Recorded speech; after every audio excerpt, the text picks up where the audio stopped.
Hello po.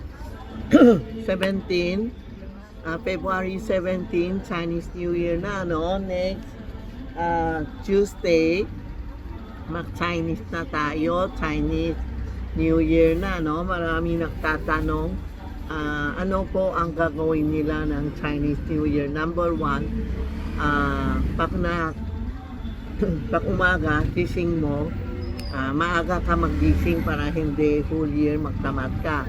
Sa Monday na 16, magpagupit na tayo. Kung wala ka time, ako palaging walang time, kinukuha ko gunting, kinukuha lang kunti, para ibig sabihin, it's a symbol na may nakagupit na tayo, ma-krill na ang bagong buhay natin.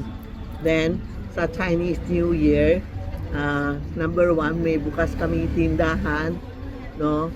Hindi kami sa 30, sa 16 nagwawalis na kami. Sa 17 hindi na tayo magwawalis, hindi tayo maglalaba, hindi tayo magtapon ng basura. Sa 16 lahat tayo gagawin. Sa 17 hindi na tayo, Chinese New Year, ayaw tayo maglaba. Parang whole year maglalaba ka na lang. Whole year ka magtatapon ng basura. Whole year maglaba o magwalis po, no?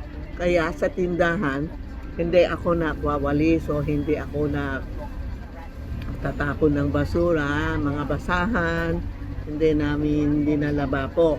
Sa 18 na lang. Tapos, huwag maghiram ng pera sa 17 o huwag pahiram ng pera sa 17 na Chinese New Year.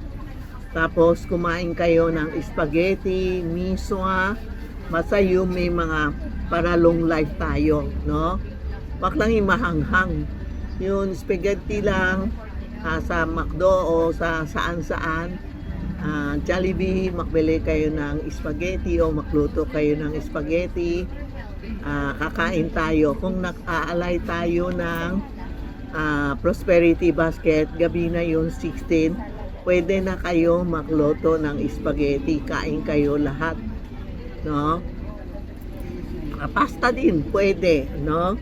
Tapos wag, number one, wag magsuot ng itim or puti sa 16 and 17. Puti, siga, itim, yan ang luksa. Hindi ka masuswerte buong year pag nakasuot ka ng black or white. Hopefully sa daan, sana wala na black and white. Alam mo, yung January 1, January 2, open kami. Grabe, whole family, nakaitim pumasok sa tindahan ko. Sabi ko, ma'am, bawas-bawas nyo, hindi kayo gaganda sa buhay na whole year itim ang suot nyo o whole year puti ang suot nyo, no? Wear all your lucky lucky bracelet, kasi marami nagtatanong, tita, yung bracelet natin pwede ba dalhin sa hospital or funeral? Sa akin sa akin, huwag kayong magalit na ibang tao sa akin, bakit tayo bibili ng bracelet, hindi ba, for protection? Tapos si Balaw nagtuturo sa kanila, bawal daw pumunta hospital, funeral, o saan-saan magsuot ng bracelet. Sorry po, kasi we cannot, yung mga tao, kanyang-kanyang prediction, kanyang-kanyang gusto. Sa akin, we buy from me na mga bracelet, pwede sa hospital and funeral, pwede dala nyo. This is for protection. Hindi kayo bibili tapos hindi, bawal pala pumunta hospital, funeral. Sa Piyaw po, lahat pwede. This year lahat pwede. Gold and silver pwede magsuot. Ang damit lang huwag sobrang puti, pula. Kasi this year dalawang fire na horse. Mainit, sobrang init, dalawang pula. Dalawang fire, kaya medyo mainit. Kaya wag muna, additional mo something black or something green. Dali maingay. Yan, basta wag lang magsuot ng black or something white. Pwede green or black or blue. Sorry po, green or blue, no? Or red or white, pink, pwede, parang ako ganun. Happy Valentine po. Sorry maraming customer kasi kanina, hindi ko ma-explain na yung mga wak magsampay pala, wala, wak magsampay muna, wak maglaba, wak magsampay, wak magwalis, wak magsuot ng black and white, okay? Wak magtapon ng basura, papagupit, tapos sa unan nyo, pwede kayo lalagay ng any amount yung kaya nyo, ilalagay sa ilalim ng unan.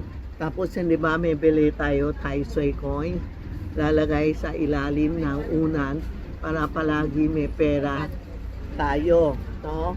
Yung mga bracelet nyo, suotin nyo na, okay? Tingnan mo ngayon, nagte-thank you ako.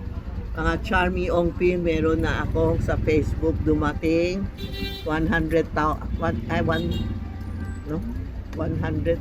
nga na pa na subscriber. Lahat dumating na, wala na sila mabigay sa akin. 1, 2, 3, 4, 5, 6 million na inawabang ko yung YouTube na 2 million yung gold. Okay, wag lang makaway sa tao. Halimbawa, maski na mali na siya, sige lang, pass hanggang 18, sika kayo makaway. Pero ngayon, wag kayo makaway ng mga tao, no? Okay, ayan lang po. Kumain ng mga matatamis, wag lang mahanghang, spaghetti, manok, isda. Sa prutas naman, yung sinasabi ko 13 fruit, bahala kayo kasi 2008 and 9 hanggang ngayon puro ako 13 fruit. Okay naman kami lahat, may nagtuturo 5. Depende sa inyo kung kaya nyo 13, pag hindi nyo kaya 5 na lang, depende sa inyo kung sino kikinig nyo. Huwag mo sabihin porque sinabi ni Tita Maxi 13, papalitan nyo 5 kung pwede. Bahala kayo kung anong lalagay nyo. Gusto nyo 5, sige 5. Gusto mo 5, gusto mo 13, pwede po. Tapos yung pack nag-alay na tayo, pwede na tayo kumain. Halimbawa, alay ka fish, alay ka ng lechon, alay ka ng 13 fruit, alay ka ng yung mga, ano ba yun? Mga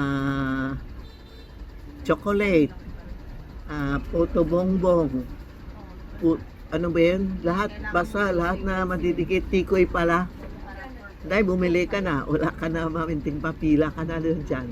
Bukas mag-aalay kami sa tindahan ng mga friend namin, sa tindahan Chinese New Year and Guzman. Talaga nag-aalay ako, no? Pahingi nga isang horse. Ito yung 8 horse, swerte ng 8 horse. Yan, pwede niyo lalagay sa bahay.